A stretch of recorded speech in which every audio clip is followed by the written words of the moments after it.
So I started wanting to become a journalist.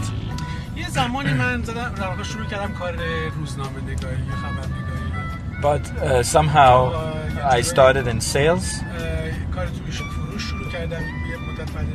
and came from there to advertising as an agency person.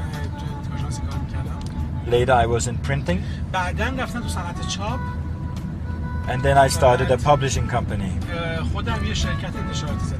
which was sold 3 years later. And I learned a lot from being a publisher. And after that, I came into the IT industry. And finally, before I started speaking, I had founded a marketing consultancy and acquired a technology company, which was sold in 2006. And subsequently, I exited as the managing director. Mine relates to marketing and business. But although I know in many societies, degrees are very important. The way today I see a degree, unfortunately, is only as an access card to the labor market. Education is incredibly important. But for our area of marketing and communication, it's sad for me to say this, but it's true that in many, many countries, the education for marketing and communication is off the track.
What can be the best strategy for pricing schemes for our products and services? What kind of tips can you offer in that area to make, again, our business a success? So it's a very good question, but it's difficult for me to answer in generic terms. But let me give you some pointers. Many businesses think that they need to be the cheapest and use what we call a penetration pricing strategy. I think it's a mistake to only think like that. I think it's really also important to understand that in any market there are premium customers who value the overall complete value offered. Think about iPhone. It's not a better phone than Samsung, but because of everything around the brand, including the social status, means that people are willing to pay a premium price for Apple as opposed to Samsung. Now, I'd like to mention, when it comes to pricing as well, to forget that the more attractive something is to people, the more they want it. Many marketers forget about considering becoming an aspirational product.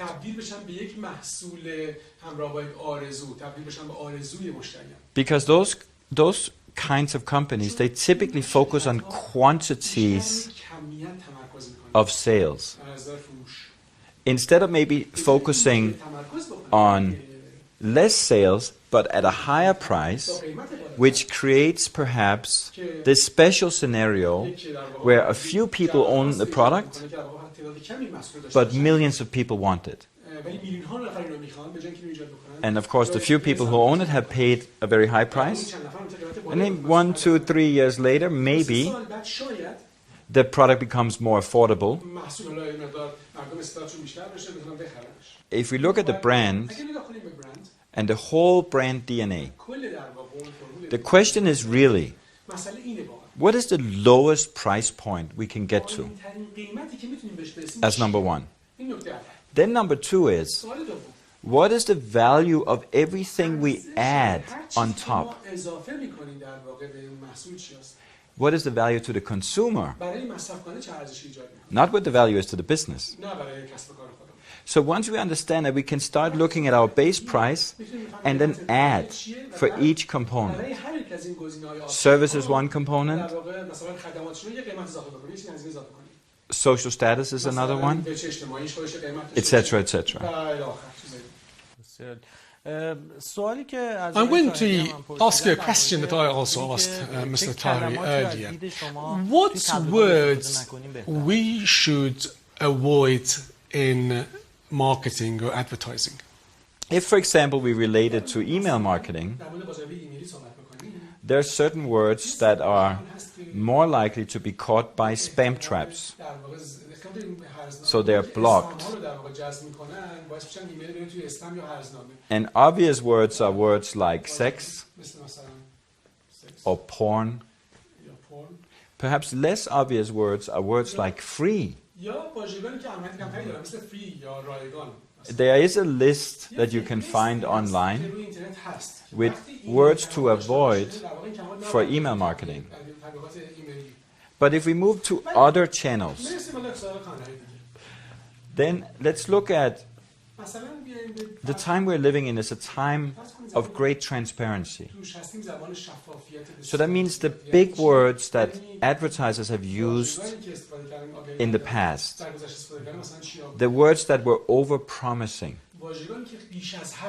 perhaps they shouldn't be used any longer, because today when you overpromise,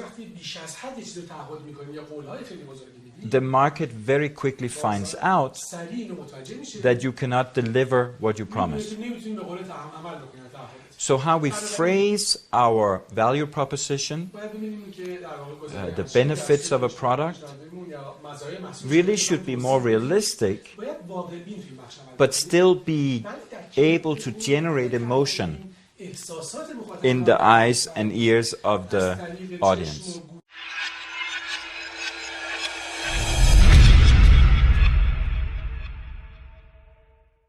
I'm asking the question now. On a scale from 0 to 10, how likely are you to recommend this venue? Up with your hands. Keep them up. Keep them up. I have to see. I have to calculate. I'm a little bit autistic.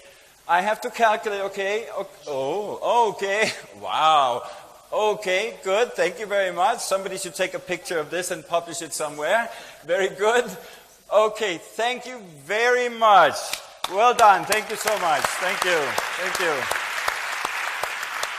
So, I am now in a position where I can inform you about the score. And the score was... just checking the category because I don't want anybody to get angry with me. But I calculated this correctly. The score was 7.5. It's not really, it was 7.43, but I'm calling it 7.5. And you guys think I'm serious, that's the funny part. Okay, so what this means in the NPS score that you see here is that you are passives on average as a group of customers. That's not a bad thing, because you are not detractors. Detractors are customers who rate between 0 and 6. Now, some of you did rate between 0 and 6, So your detractors, essentially, you're not completely happy. Maybe some of you are unhappy. If you're unhappy, you're more likely to not stay a customer, you're not likely to recommend it to others, and so forth.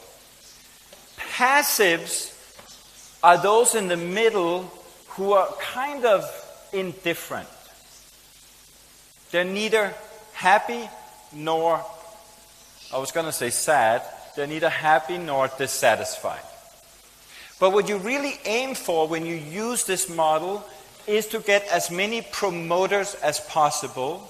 And many of you are promoters of this venue because you scored over 9 points.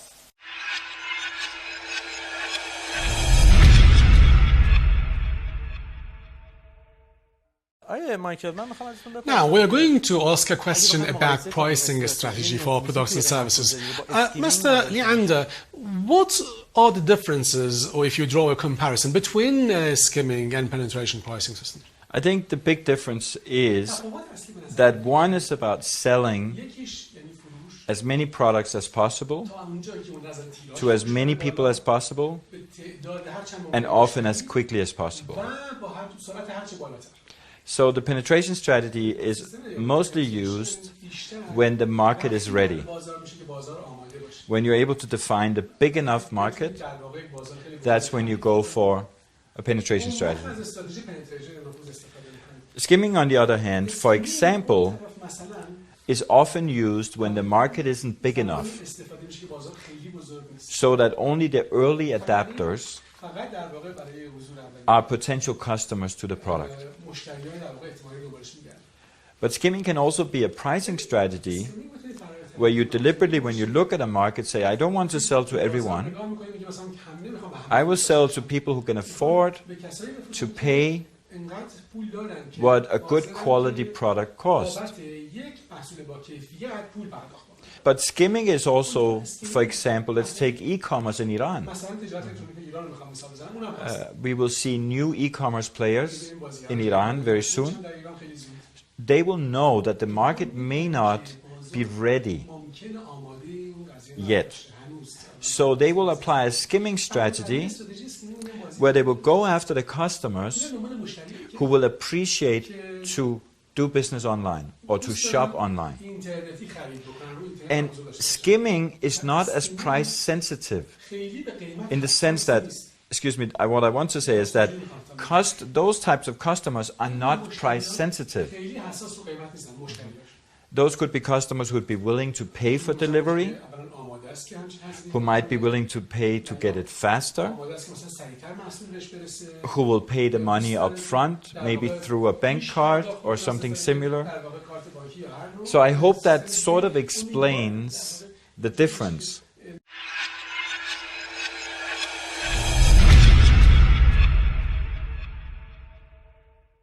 سلام، در این بخش از برنامه کلید اومدیم به غرفه کلید در همایش بزرگ و بین المللی راهکارهای بازاریابی نوین و افزایش فروش. ما اینجا هستیم تا با پژوهشگران و کارشناسان و مدیران و سخنرانان همایش گپ و گفتگویی رو انجام بدیم. دعوت میکنم که این بخش رو ببینیم توی این همایش چه اتفاقی افتاد.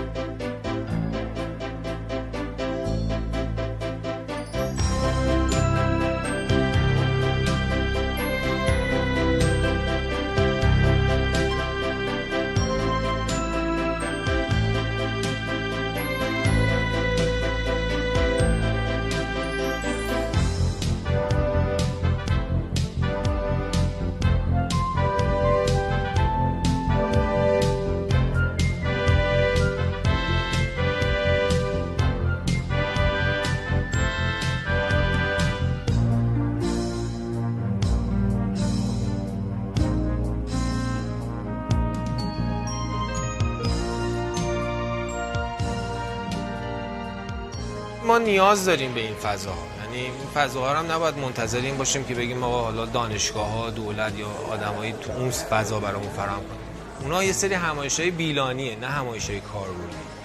هر چقدر من فکر کنم این فرصت انتقال تجربه بین ما و دنیا به وجود بیاد خیلی بهتره. خیلی خوب بود با توجه به اینکه علمی تره، از این حالت انگیزشی و حالت انرژیزا خارج شده، خورده داریم علمی میشیم. این بهتر بود به نظر من. فضای برنامه را اگر بخوایم در کلیت نگاه بکنیم اتفاق خوبیه. به هر حال با توجه به رشدی که حوزه فناوری اطلاعات و ارتباطات به خصوص تو کسب و کارهای اینترنتی داره، نیاز هست که همچین همایش‌ها و همچین برنامه‌هایی باشه که کمک بکنه به فعالان این حوزه. بنابراین به نظر میاد که این اتفاق میتونه بیشتر و بیشتر هم بشه، میتونه در شهرهای مختلف هم اتفاق بیفته و با حضور حالا کسانی که در عرصه‌های بین‌المللی هم صحبت می‌کنن قطعاً میتونه نتایج بهتری هم داشته باشه.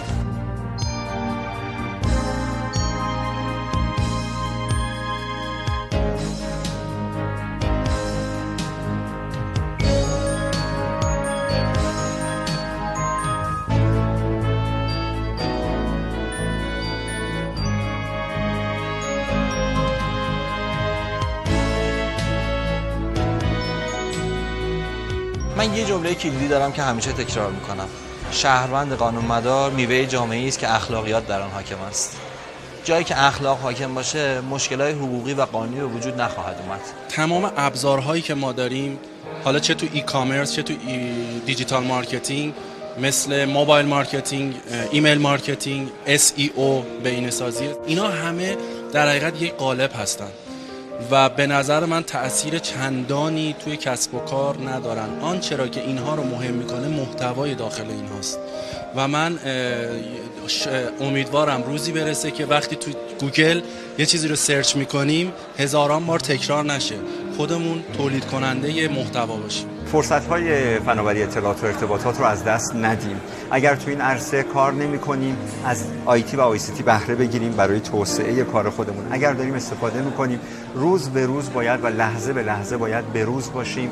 نوآوری رو فراموش نکنیم، خدماتی که داریم به مشتری‌ها میدیم رو فراموش نکنیم و شک نکنیم که با وجود آیتی میتونیم به توسعه کاری خودمون و شخصیتی خودمون و خانوادگی و اجتماعی خودمون هم برسیم. انتظار این که از بیرون برای ما اتفاق بیفته یه انتظاریه که یک عمر ما رو به حسرت میکشونه، چون ما همیشه منتظر چیزی هستیم که قرار نیست اتفاق بیفته و این به نظر من فرصت رو، من خودم اولین بار توی همایش اصلا سبک و زندگی و کسب و کاری که داشتم تغییر کرد. سال 86 من یه همایشی بودم، خیلی اون همایش رو من تاثیر داشت و شروعش از اون همایشه بود. همایش سخنرانی نیست، تدریس نیست، یه انتقال تجربه است که اگر ازش استفاده کنن میتونه خیلی براشون موثر باشه.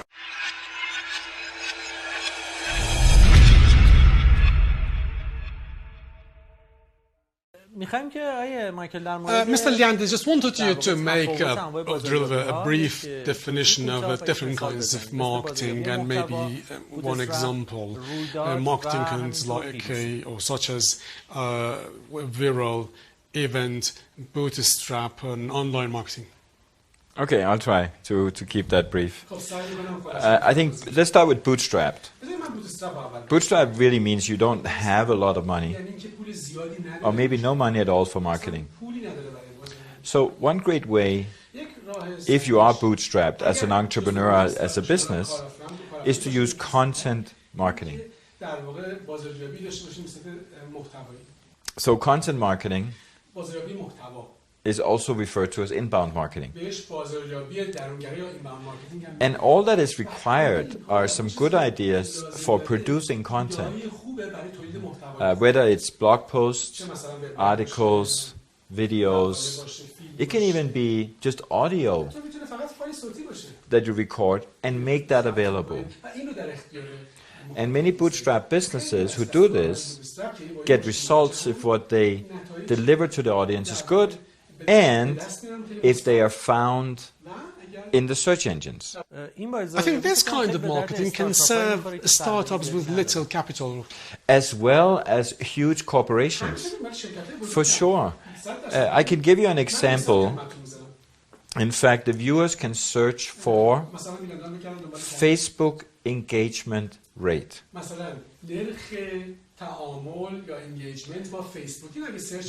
in English. And I think if they use Google, you will see michaelleander.me be on either number 2, 3, or 4 position on the first page. Every month, this article attracts a lot of people who want to benchmark their Facebook engagement rate. So it's a good example of a bootstrapped activity. It's also an activity that has gone viral because some people like it enough to share it with others. So probably this article has been shared many, many thousand times on various social networks. But planning for viral campaigns is very difficult. Not many are able to do it. But I'm just saying that so that people don't think that it's easy to create a viral content or viral campaign. I think there's a new opportunity in event marketing that you mentioned, which is events. When we say the word event, today we mostly think about something in the physical space, right? For a bootstrap company, for example, as well as for a large corporation, events can now take place online. Events can take place live. And events have the advantage of giving immediate feedback, which also allows the companies who organize these events to present their products and services in a different way that may or may not work in terms of getting sales. As a professional, you know that there are many so-called categories within marketing. For me, it doesn't matter what we call it. I think anybody can get success if they always keep their customer in mind, if they always remember what they want to accomplish, so they are objective-driven, and if they're creative and not afraid to experiment, not afraid to fail. If they fail, it's just an opportunity to improve, to learn, right? So whatever it's called, different categories, I think those principles are the same across the board. Yes, sir. All previous interviewees have also shared with us stories on failure. Mr. Leander, have you ever had any failure experience in the course of your career in the past? Of course. I have had more than I can count. But failure is, what is failure? I don't really think that we can talk about failure in the way that many successful entrepreneurs like to talk about how they failed, how they were sleeping on the street, and now they made it. If we look at marketing, I have thought for many years that failure is a positive. And for sure, I have failed many times. The clients I have advised, I would like to think, have failed less because they were able to benefit from the failures I already had. But like I said, failure is something everyone has, and the trick is to learn from those failures and continue. And by the way, to never give up. If you want something really bad, then never give up. You will fail on the way. You will experience it takes a lot longer time to become successful. But as long as you stay the course, unless the plan isn't working, then you change the plan. But you stay the course in terms of your goal and be consistent.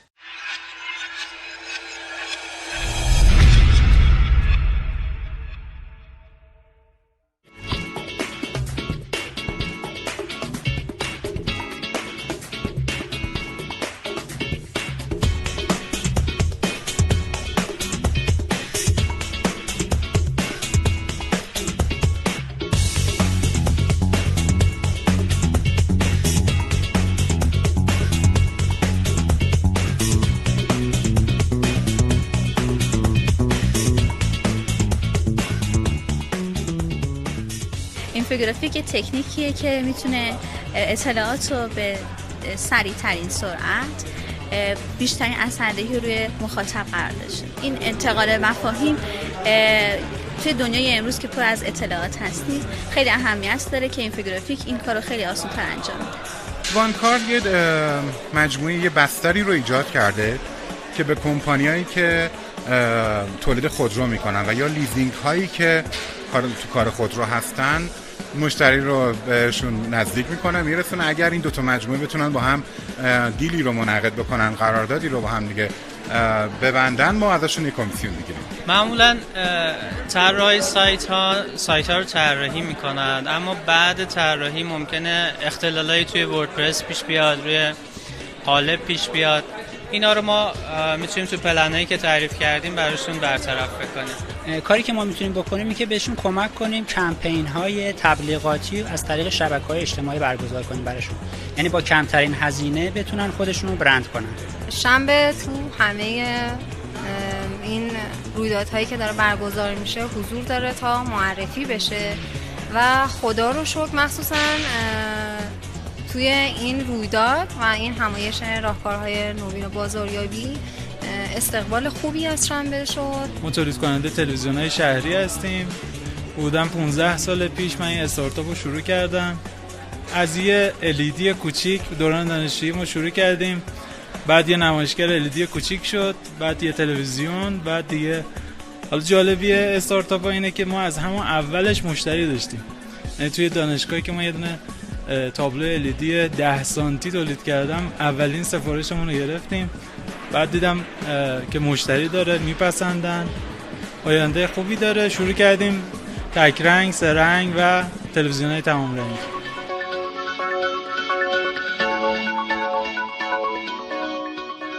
نتیجه مثبتی که میشه از سخنرانی گرفت اینه که ما یه سری کارا رو تو ایران نمیتونیم، یعنی دانشش رو نداشتیم. اگر یه همچین همایش‌های بیشتر باشه، فوکسشون هم روی همین بحث بازاریابی اینترنتی باشه، به نظرم ما اون دانش رو به دست میاریم که حتی انتقال اطلاعات خارج از ایران هم داشته باشیم. خب این حرکتی که انجام شده فرهنگ سازی خیلی عالی هستش، هم که بشه آحاد بیزینس ها یک اطلاعاتی اولیه داشته باشن در زمینه برندینگ، در زمینه بازاریابی و در زمینه ما سه تا زمینه داشتیم، صادرات هم اینجا داشتیم. نسبت به همایش‌های دیگه از سطح تقریبا میشه گفت متوسط به بالای برخوردار بود. اینجا نمیشه گفت 100% تخصصی، ولی جزء مخاطبین متوسط به بالا رو خوب پوشش میداد. اطلاعاتش برای این زمینه خیلی خوب بود و جا داره که خب این حرکت‌ها ادامه داشته باشه. خیلی عالی بود. قطعاً ما زمانی که کار شروع کردیم شاید 4-5 سال پیش بود. اون موقع بزرگترین مشکل ما این بود که اطلاعات نداشتیم، بلد نبودیم. الان انقدر به قول دوستان اطلاعات زیاده که نمیدونم کدوم درسته. تک تک این اطلاعات نشون میده که مثلا اطلاعات پخته، وقتی که شما دوستان خیلی خوبی رو، آدمای معتبری رو میارید، میدونیم که این اطلاعات بهتر و در اصل کمتر اشتباهیه. این خب خیلی خوبه، کمک میکنه به پیشرفت دانش ما و اون نیاز اصلی ماست. نظر من فکر میکنم که نکات خیلی مثبتی مطرح شد و برای من که شخصا یه جورایی مفید و میتونه مثبت باشه تو کارهای آینده. ولی با دوستان جدیدی هم آشنا شدم اینجا که فکر میکنم که ارتباطات خوبی ایجاد میشه و بعدا هم میتونیم همکاری داشته باشیم با هم. همایش هم خیلی خوب بود. اونجور که دیدم سالن کاملا پر بود و با بچه‌ها هم که صحبت کردم، یعنی حضار خیلی راضی بودن از سخنرانی‌ها و برنامه‌ای که اجرا شد. البته خودم نتونستم شرکت کنم، داخل نبودم، ولی بازخوردهای خوبی داشت.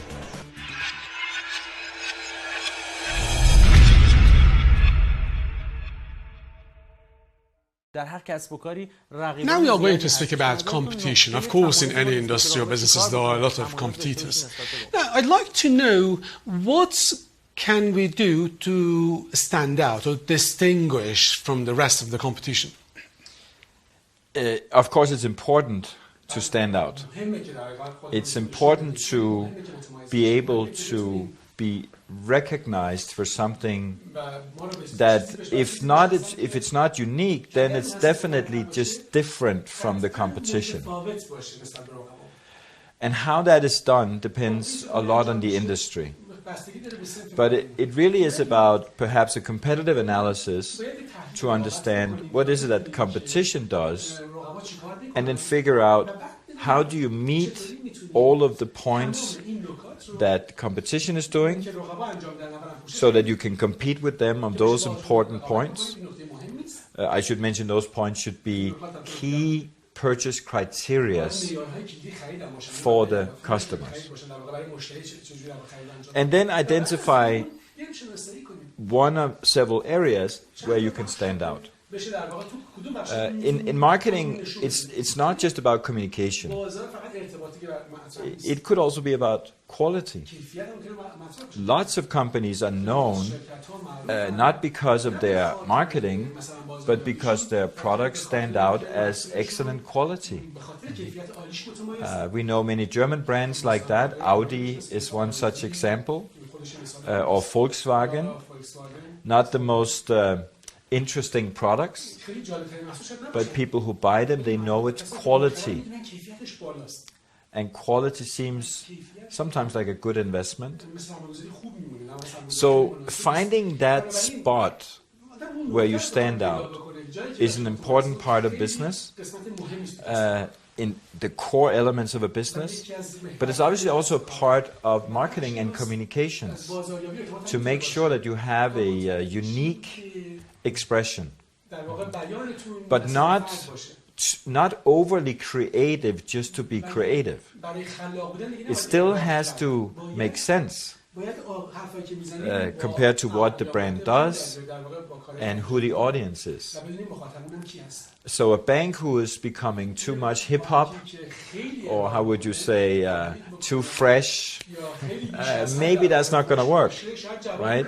Unless their target audience are very young people, right? So it's something, my advice is for businesses to work hard on finding their points of differentiation, and also work hard on identifying which position they would like to earn.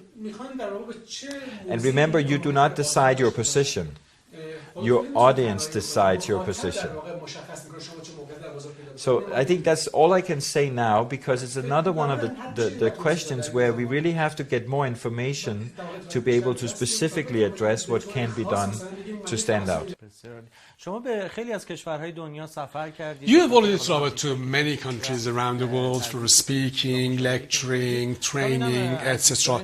I was wondering what advert promotion has impressed you most, what you have seen around the world, and then what can be the good qualifications, the qualities of a good advert or promotion? So recently, I've seen quite a few advertisements,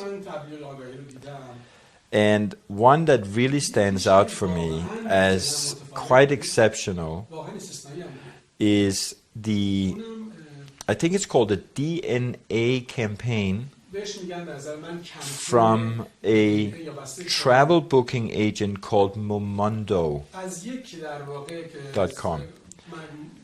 And it stands out for me because it has a clear message that relates to the product being offered, but it's also very emotional, and the video is very well produced.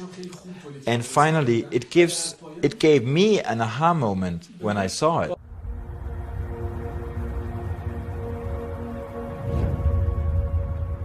I'm proud to be English. My family have served and we've defended this country and we've been to war for this country. I'm really patriotic about Bangladesh.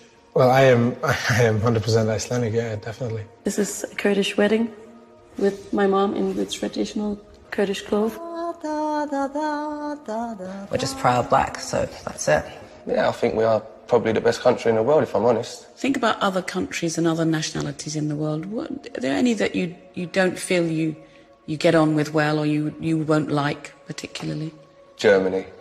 Yeah, I'm not a fan of the Germans. You might think they're a little bit... Particularly India and Pakistan, probably, because of the whole, the conflict. Because I have this side of me that's like, that hates Turkish people. Not people, but the government. But French? No. We're just the best, it's just fact. I'm more important than you. I don't know you, but in my opinion, I am strong and I am more important than a lot of people. How would you feel about taking a journey based on your DNA?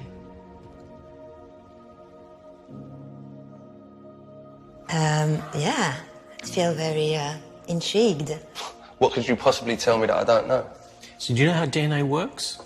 So you get half from mum and half from dad, so 50% from each of them, and they get 50% from their parents, and back and back and back.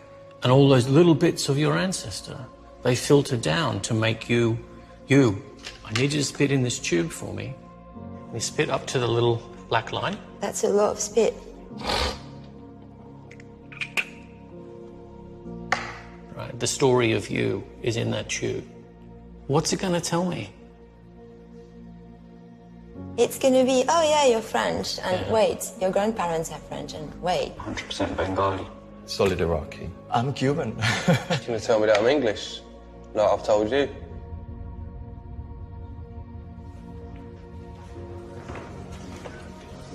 Jay, can you come down and join us? I'm a little bit nervous, I have to say. So you ready to find out your results? Will you read it out to us, please? Wow, look at me.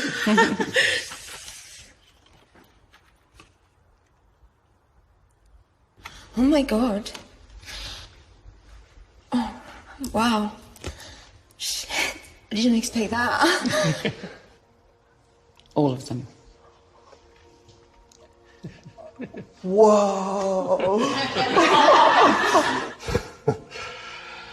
No, no. Caucasus, which was Turkish? Yeah. Eastern Europe, Spain, Portugal, Italy, Greece. I'm 32% British. What? Great Britain, 30%. Can we...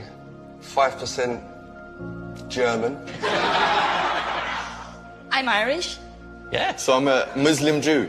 Great Britain, 11%. You saw these results online? Eastern Europe? Iceland has definitely moved closer to Europe now. I'm going to go a bit far right now, but this should be compulsory. There would be no such thing as like extremism in the world if people knew their heritage like that. Like, who would be stupid enough to think of such thing as like a pure race? In a way, we're all kind of cousins, in a broad sense. In a much more direct sense, you have a cousin in this room. Turn around and guess who it is.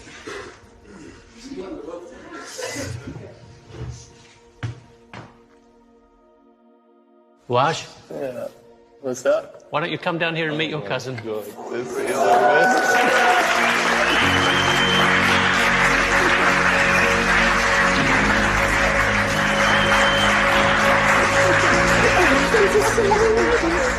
Did you know that? I didn't know I did. This is like... my heart's pounding right now, I swear to God. We met. Jay from everywhere, whatever it is. I'm a real man of the world. Wow, that's beautiful. Thank you. So would you like to travel to all of these places? Yeah. Oh yeah. Oh yeah.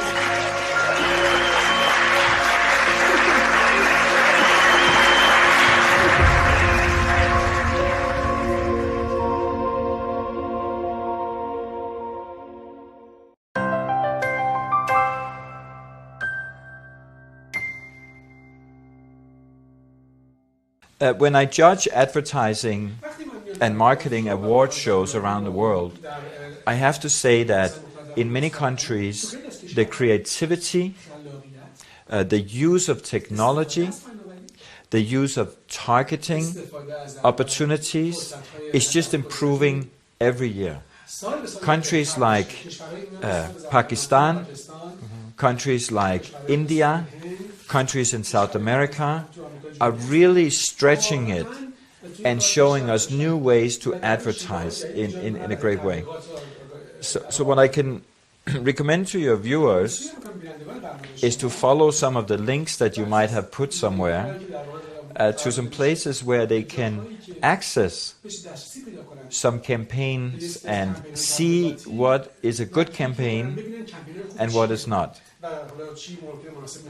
In addition, for your viewers and only for your viewers, I'm going to give you access to my secret, private place where you can see some amazing examples of great advertisement. But only for your viewers, and only if they act within 30 days from today.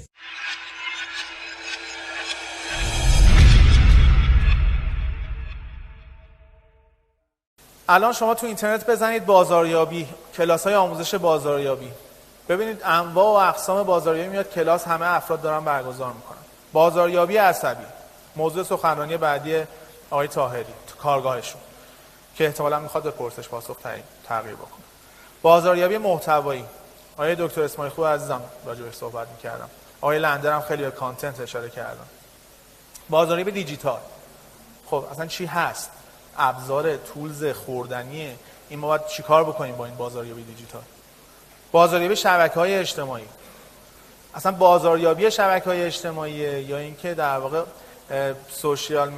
سوشیال مدیا اپتیمایزیشن، خودمون باید اپتیمایز بکنیم باهاش.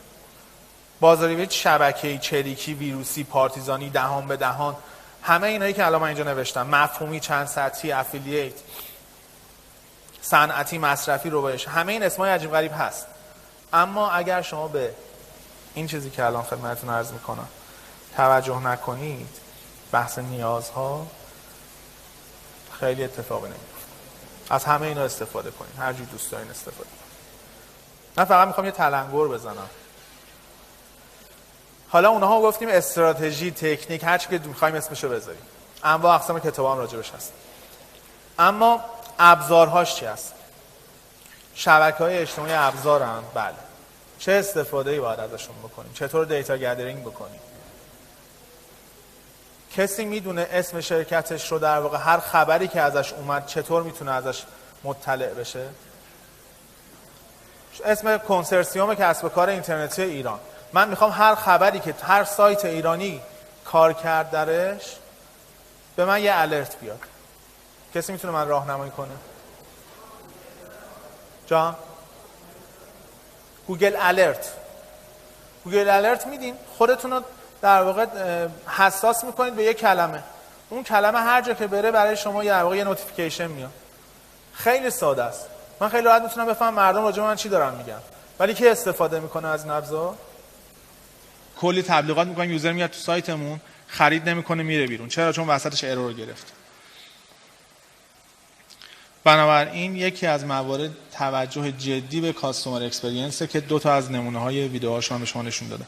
اینکه یوزر اصلا به کجا نگاه میکنه، کجای محصول شما براش قابل توجه. اد بلاکرها بازی رو عوض کردن. یه زمانی شما تبلیغات میکردید، پاپ آپ باز میشد. عرضم حضور شما که تبلیغات میکردید، زمانی که در واقع یک کلیک انجام میشد یک صفحه دیگه ای برای شما باز میشد. تو حوزه دیجیتال مارکت دارم عرض میکنم خدمتتون. بنابراین باید یک کاری میکردیم. اد بلاکرها چیان؟ یک نکته‌ای هستند که حالا یک بحث نرم افزاریه که روی براوزرهای شما انجام میشه که اجازه نمیده چیزایی که به صورت اد هست، ادورتایزمنت و تبلیغات هستن اتوماتیک باز بشن. بنابراین اد بلاکرها وقتی عوض شدن، خب حالا ما چیکار بکنیم؟ چطور پروموت بکنیم؟ از تکنیک‌های جدید باید استفاده می‌کردن. چیزهای جدید هم خلق شد.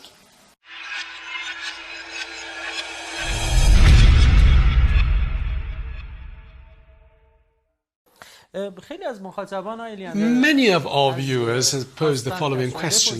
What is the strongest online marketing method in your opinion? I don't think there is such a thing as the strongest,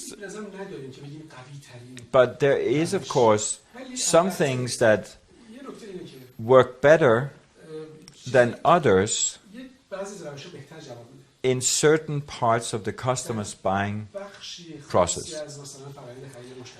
We've spoken briefly about email marketing, and I like to think that if a brand is able to collect permissions to send email, or even collect permissions to send text messages, and is able to deliver relevant content in a timely and preferably personalized way, that is a very powerful method. I have helped global companies as well as small companies roll out email marketing over the course of many years. I have owned an email marketing service provider, so I've seen a lot. So I want to clarify something. If email is done right, it is incredibly powerful and profitable. But doing it right means you must have permission from the recipient, because otherwise it's just spam. And buying databases is not a good idea. You must advertise yourself to get people to subscribe. I want to mention another area of marketing that I think is also perhaps available in Iran, which is banner advertisements with retargeting. So retargeting means that if someone interacts with a banner, then there's a possibility to continue to display various types of banners to that person on different websites.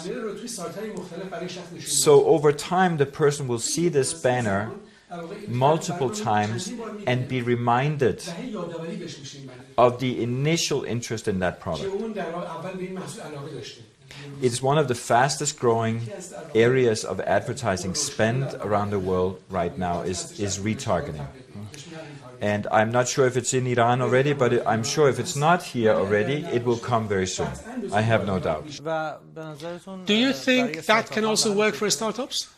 Absolutely. Because the model is that you pay based on performance. So if a startup has a little bit of money to get started and is able to afford the clicking, then yes, it can definitely work for startups. And I think it can work for anyone, really. If the design of the message and the definition of the audience is right, for sure.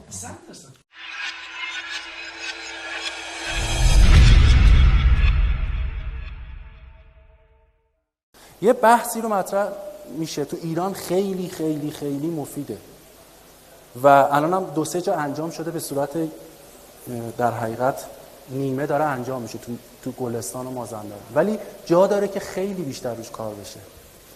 چرا؟ به خاطر اینکه بهینه، یعنی مصرف، هدر رفتن آب در این روش کمتر از 1%، یعنی 99% بهره‌وری آب داره این روش کشاورزی.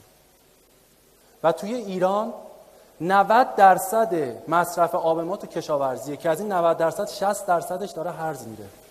آمار خود وزارته. حالا این تکنولوژی چیکار میکنه؟ به این تکنولوژی میگن کشاورزی بدون خاک. یعنی ما اصلا نیاز به خاک نداریم. لوله های آبی هستن که در حقیقت داخل اون املاحی اضافه میشه و ریشه های این گیاهان داخل اون قرار گرفته میشه. این آب هدر نمیره، در یک چرخه بسته میچرخه، وارد یک حوضچه میشه. تخصص من این نیست، من فقط میخوام از دید الکترونیکیش بگم. وارد یک حوضچه‌ای میشه. داخل اون حوضچه یه سری سنسور وجود داره. این سنسورها میگن که این املاح، کدوم املاح کم شده، کدوم املاح اضافه شده. اگه کم شده بعد کمش کرد، اگه اضافه شده بعد فیلتر بشه. و دوباره برمیگرده به، یعنی خاکی وجود نداره. دقیقاً مثل گردش خون انسان که در یک محیط بسته‌ای داره میچرخه و هدر نمیره. حالا از طریق اینترنت اشیا شما میتونید این سنسورها رو اپلیکیشن داشته باشید. یعنی به جای بیل زدن، با بالا پایین کردن یه سری دیتا شما میتونید محصول داشته باشید.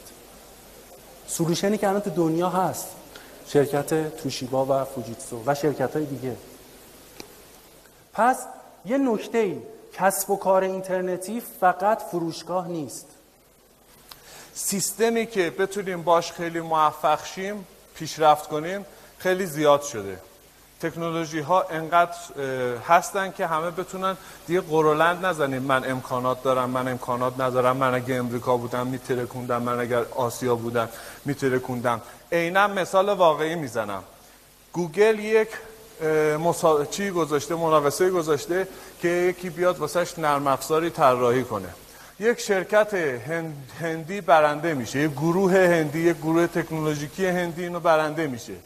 2 سال و خورده‌ای روی پروژه کار میکنن. بعد از 2 سال و خورده‌ای برای تسبیح حساب اونا پارت طول میدن تو پروژه دیگه. خب پروژه مثلا فرض مثال $1 میلیون هست، 200 تاشو اول داون پیمنت میدن برای استارت، بعد پارت با پیشروی پروژه بهش میدن. به انتها رسیده، دعوت کردن مدیر اون گروه رو که بیاد در امریکا توی جشن پرده برداری لانچاپ به این موضوع شرکت کنه. همه درگیر کارن، یا میبینن یه دونه از اون آقا مهاراجه هایی که کلشو میبنده که شمال غربی هندوستان هستن، دعوتش میکنن شما، میگه من مال اون گروه هم. میگن خب مدیر رئیسی مدیر عاملی، میگه من برادرم این فقط. میگن تو برادرت برنامه رو بردین ساختین؟ میگه بله. کاشف و عمل میاد اینا توی دهاتی دارن زندگی میکنن که اونجا برق نیست. برادره دوچرخه رو پدال میزده، ژنراتور شارژ میشده، لپتاپ استفاده میشده، کامپیوتر استفاده میشده. خب از هندوستان به امریکا نرم افزار میفروشه به بهترین لاقل تاپ 10 شرکت تاپ 10 تکنولوژی.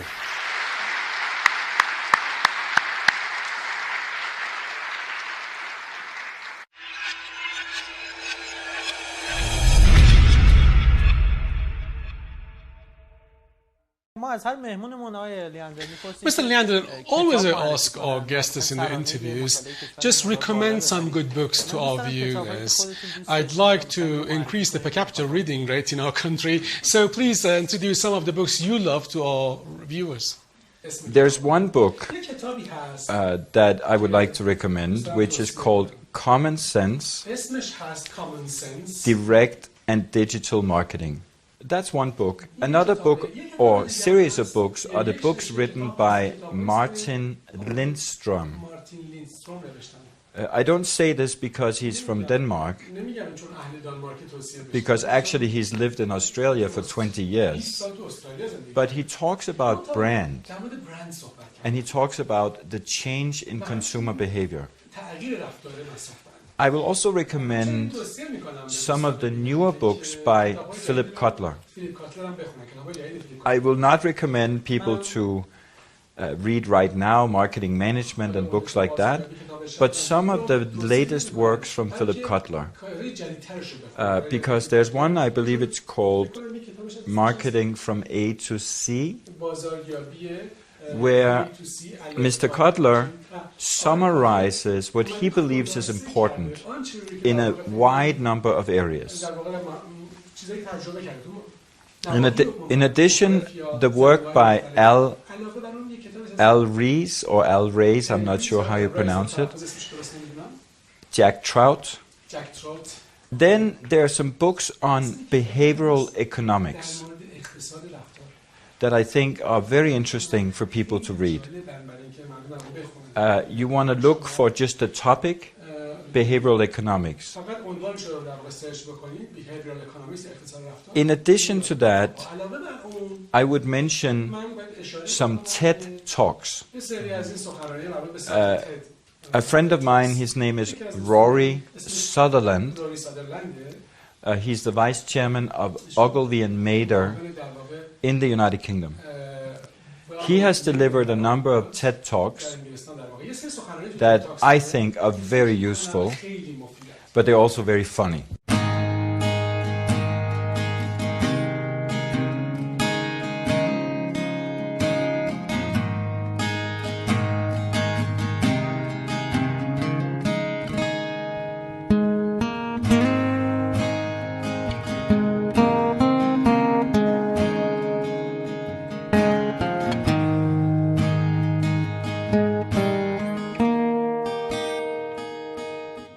تعریفم از کارآفرینی اشتغال زایی نیست.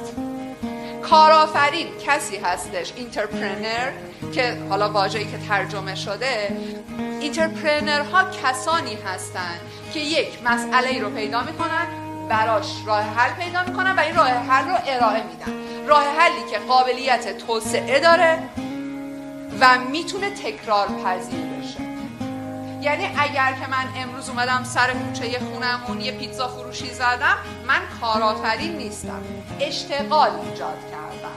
اگر یه کارخونه‌ای زدم که داره به صورت سنتی حالا مواد اولیه غذایی رو تامین میکنه، من کارآفرین نیستم. 200 نفرم پرسنل دارم، من اشتغال ایجاد کردم. برادران محمدی که دیجیکالا رو زدن کارآفرینن. خانم نازنین دانشور در این کاتگوری کارآفرینه. آقای دکتر رسولوف مدیرعامل بانک آینده کارآفرین سازمانیه، چون یک تحولی ایجاد کرده. کارآفرین هم 2 تیپه، کارآفرین شخصی و کارآفرین سازمانی. کارآفرین شخصی همین افرادی هستن که شما الان داریم می‌بینیمشون و بیشتر داریم راجعشون میشنویم. کارآفرینان سازمانی اونهایی هستن که نقش اثرهایی دارن و حتی سازمانها رو فارغ از این که سهامدار و فاندر اولیه بودن یا نبودن متحول میکنن. مثل خانم مری بارا، مدیر عامل جی ام. ایشون سالهاست که جی ام رو متحول کرده. ایشون جزو کارآفرینان سازمانی برتر دنیاست. اون چیزی که مسئله رو پیدا کردیم، راه حلش رو پیدا کردیم، حالا میخوایم ببینیم که احتیاج به چه چیزهایی داریم. شما اول یه تیم میخوایم، تیمی که پایا و پویا باشه. یعنی چی؟ تیم پایا تیمیه که قابلیت اینو داشته باشن با همدیگه کار بکنن. من از مدل‌های متعارفی که داره در روانشناسی استفاده میشه برای شناخت شخصیت پیشنهاد نمی‌کنم، چون شما بر اساس خودتون دارین خودتون رو ارزیابی می‌کنید.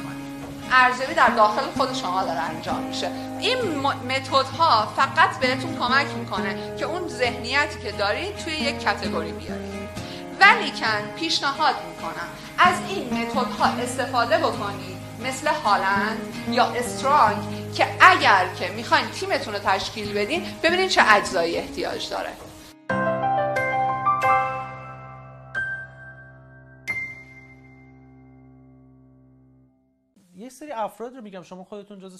Now I'm going to name some people who are top speakers and top authors of books, and know your mind or idea on them in maybe a word or a brief statement. I know you're also a top speaker and a great lecturer, and these are maybe some of your colleagues as well, so you're going to start. Richard Branson. Fantastic entrepreneur. Darren Hardy. Not so sure. Brian Tracy. Brian Tracy is very popular in Iran. Yeah. An inspiration to many. Robert Kiyosaki. An inspiration to millions. Napoleon Hill. You know, Napoleon Hill has influenced a whole industry along with Dale Carnegie. So amazing doesn't cover it. And I'm going to ask you pose some words, and I'd like to know what your first impression of these words are. Iran. Fantastic people. Modern marketing conference in Tehran. Superb experience for me. Isfahan. I wish I had spent more time. Shiraz. I'm looking forward. Now tell me your idea about your children. Valeria, the first one. Love. Anastasia. Love. و Edward.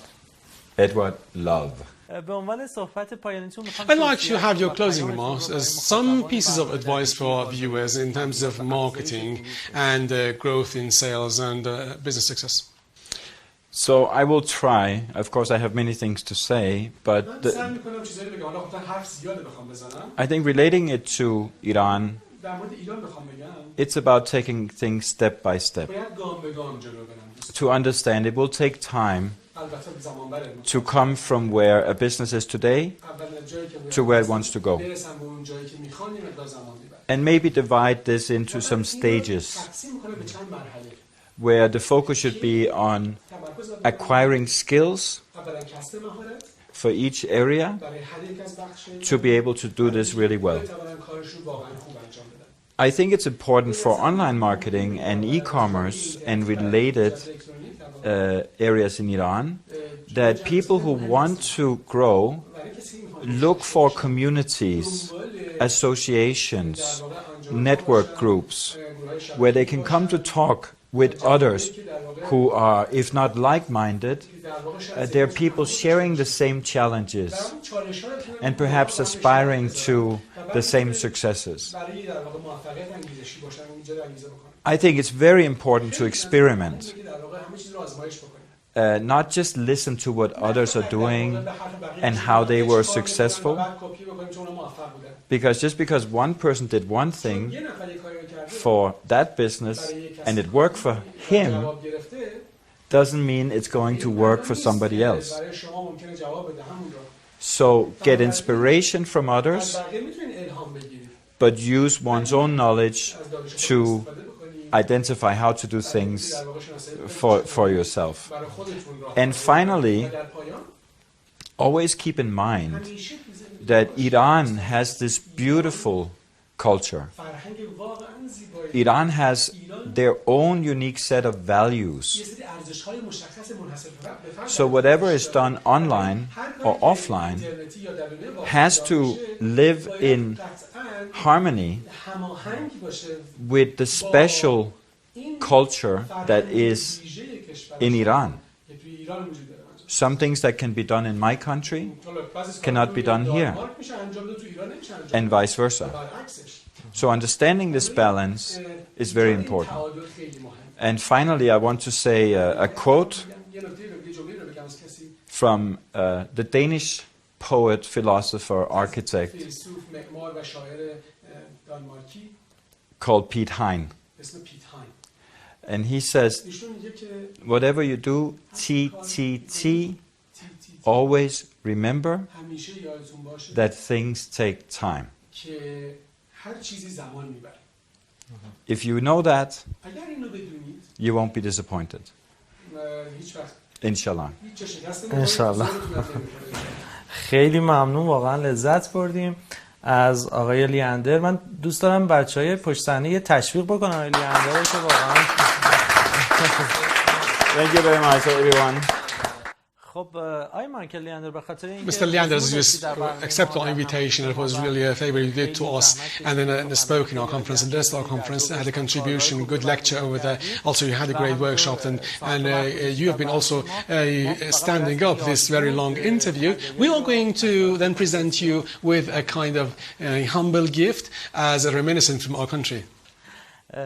بله، یکی از اونها Oh my God.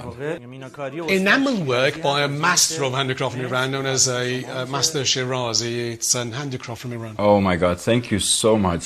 It is so beautiful. خواهش می‌کنم. امیدوارم که بینندگان عزیز هم لذت برده باشن از این برنامه. به هر حال ما اولین مهمان خارجیمون بود.